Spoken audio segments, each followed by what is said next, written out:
Hi everyone, it's Jack from Jack's English, and today I'm giving you 5 very British ways to ask, how are you?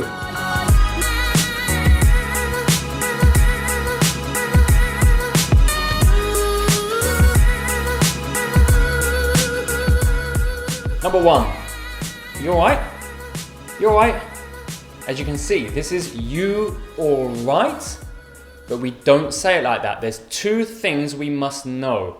Firstly, we don't say 2 words. We contract them to y, all right. So we say, you're right, you're right. Now another thing is we don't often in British, we don't pronounce the T, especially casually among friends. So we don't say you're right. We use a glottal stop. This is a very British thing. So we say, you're right. You're right. No, you're right. We stop here. So to put it together, we say, you're right. And it means, how are you? My next British how are you is, how are we? How are we? This is strange because it's we. But it doesn't actually mean we, it has exactly the same meaning as you. So how do we distinguish? You can hear the biggest difference in the sentence stress. How are you? R is unstressed, it's a schwa. How are you? With this one, you actually have to stress the R. It's very important. How are we? How are we? If you don't stress the R, you say, how are we? It actually means, how are we, the plural. So, if you want to use this among friends, which is quite common, then make sure you get the sentence stress right. How are we? Number 3, how are you doing? Or, how are you doing? Now, this is a really common one, and it can be used in formal and informal situations. Let's start with informal. We actually drop the R.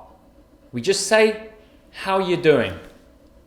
Remember the you is unstressed, so it's y, a schwa, y. How you doing? How you doing? Very common. In formal situations, don't drop the R. Say, how are you doing? Nice to meet you. How are you doing? It's a very common one in formal situations where you're meeting someone for the first time or you're in some business situation. So that's number 3. How are you doing? Number 4 is quite a fun one, and it's one that I very often hear in Northern England, and it's how's tricks? How's tricks? This has exactly the same meaning as how are you? It's actually quite an old expression, how's tricks? But we still use it today. And you'll hear people say it, in the pub, among friends. Don't use it in formal situations. So there's nothing to teach you with the pronunciation or stress. It's an easy one. Simply, how's tricks? Finally, and another very common one in England, how have you been? How have you been? Now, we must look at the pronunciation again with this one. It's very important. As you can see, it's how have you been? Firstly, contract. How have to have. Have. Secondly, don't say been. In this question, you must just say been. It's strange because been is correct. It's the long E sound. But in this case, you say been. So it becomes, how have you been? How have you been? Practice that with me. How have you been? Now this question can make you panic. How have you been? How do I answer? How have you been? Don't worry. Just use your standard answer.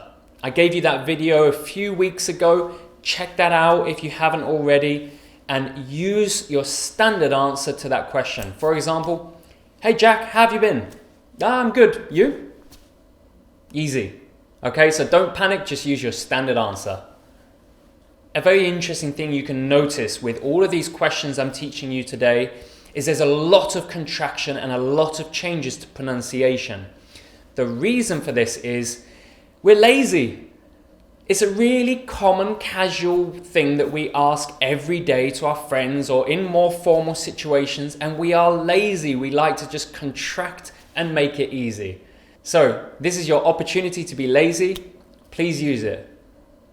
Okay, that's everything I have for you today. These are 5 British ways of asking how are you. Don't worry about the differences in sentences and the vocabulary. They all have the same meaning. How are you? So thanks so much for watching today. Please like and subscribe. I really appreciate it. I hope you enjoyed today's lesson, and I'll be back very soon with more content. Have a wonderful week. Bye-bye.